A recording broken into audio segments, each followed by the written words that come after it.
Retconning is when accepted facts about a story are changed post hoc to fit a new interpretation. That's important to know, because Marvel Studios has completed its biggest Avengers retcon after 32 films in Phase 5's Secret Invasion. The latest in Marvel's cinematic universe is a Disney show that brings Nick Fury and Talos the Skrull together years after their first encounter with Captain Marvel back in 1995. A lot has happened in the MCU since their original meeting, especially since they reunite on the heels of the Avengers' last stand against Thanos in the Infinity Saga. Considering how long they've known each other, the pair has gone through a lot. Despite their bickering, they are still each other's best ally, which has been further emphasized in Secret Invasion Episode 3, Betrayed. So much has happened in the MCU since Avengers Endgame. Fury's last Earth visit to attend Iron Man's funeral service was over 4 years in real time. While the former director of S.H.I.E.L.D. has been busy with Saber, Secret Invasion makes it clear that he was in no hurry to come back. Throughout this time, Gravik and his followers started to come up with a plan to take over Earth and make it their own home planet after Fury and Carol Danvers' failed promise to find them a new one. You keep your word, I'll keep mine. As he reestablishes his connections, more details about his previously unknown history with the Skrulls are revealed, including a detail that recontextualizes how the Avengers Initiative is perceived.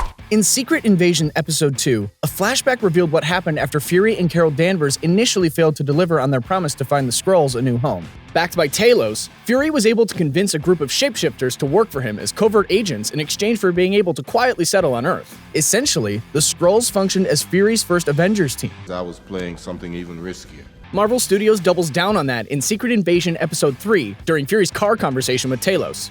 We fed you more dirt and intel than you could have uncovered on your own. Fury doesn't contradict anything that Talos said. Granted, they had more pressing matters to attend to, but he could have at least pushed back a little. However, he remains silent, even pensive, as if he's reminiscing on everything that Talos and the Skrulls have done to help him throughout the years. Considering how the shapeshifters functioned as Fury's first operative team, they're essentially his initial try at executing the Avengers Initiative. Ever since his debut in the Iron Man post-credit scene, Fury has become a fan phenomenon in the MCU. His biggest contribution so far, though, has been assembling the Earth's mightiest heroes in the 2012 Avengers. It has been subsequently revealed in Captain Marvel that the idea of having a superhero squad first came to him in 1995. We have no idea what other intergalactic threats are out there. The gap between when he first came up with the concept and actually executing it is too long for comfort. Now, the revelation about his true ties to the Skrulls somewhat explains the schism between thinking about it and actually bringing the Avengers together.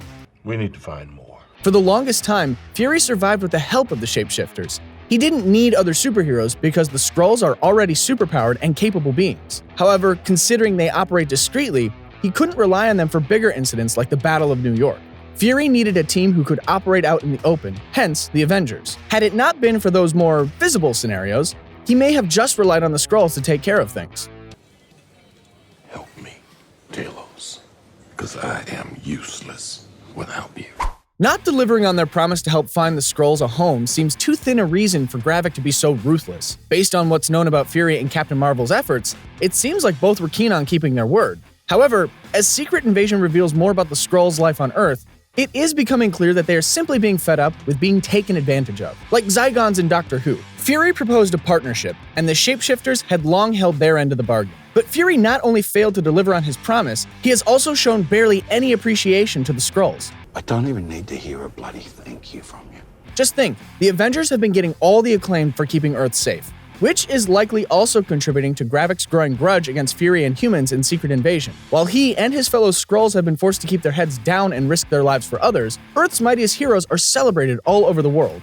At the very least, Fury shouldn't have abandoned them. Disappearing as if you were never really here in the first place. There isn't much to say about the Skrull and Fury relationship that doesn't further complicate the established Avengers timeline. But much like the comics which birthed these beloved characters, retconning is the ugly tool writers use to save the continuity. You really are a shine, Messiah.